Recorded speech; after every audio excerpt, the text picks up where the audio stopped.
I think it was around about the 20th, 21st, something like that in the January. We were all called in for a works meeting, and one of the main bosses came down and he just announced that it was going to be a company closure.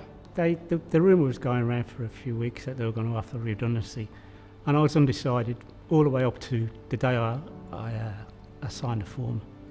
I thought a lot about it. In fact, it kept me awake a lot of the time. I couldn't sleep properly.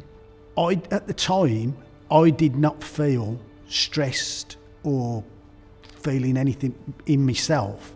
But when I look back now, and the things that my daughter and my wife tell me, they say I'm a different person now than I was when I was going through that period. You know, it was a purpose to go to work, get your job done. You've got to know people over the years, and you made friends at these companies. And since I've finished, it's a bit of a void now.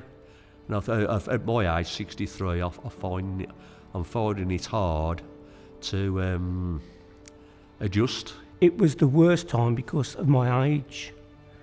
Like when I've had 2 or 3 redundancies before, 3 redundancies previously, I was a lot younger.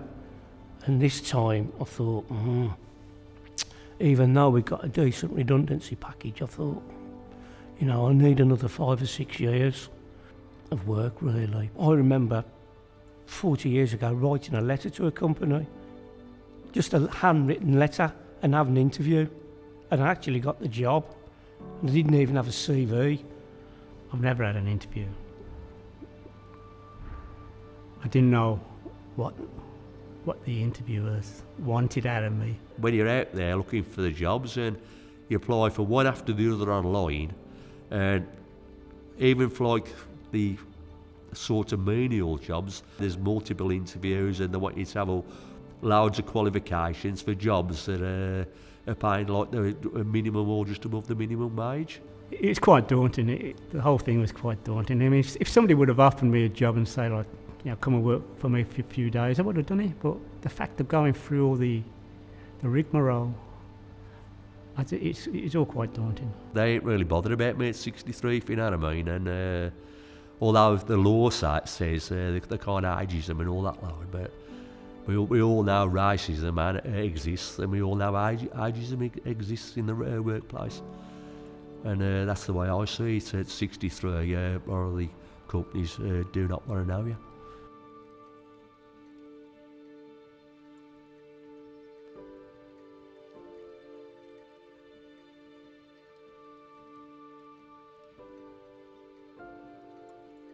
The coaching was fantastic. It was in a relaxed atmosphere. We had a laugh. And there was people on there couldn't even switch a laptop on. But when the time they finished the course, they'd got their CV updated, and I'd even started applying for jobs. I thought I've done this before, so I know this stuff. But it was like a refresher, and it was more up to date. You know, things have changed. The internet's changed since then, and job searching and stuff like that. Lots of things have changed.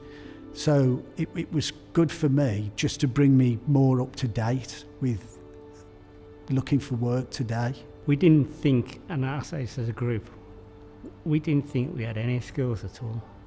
The coaches made us think about the skills that we didn't realise that we had. It was great. Getting your CV right was the fundamental, really.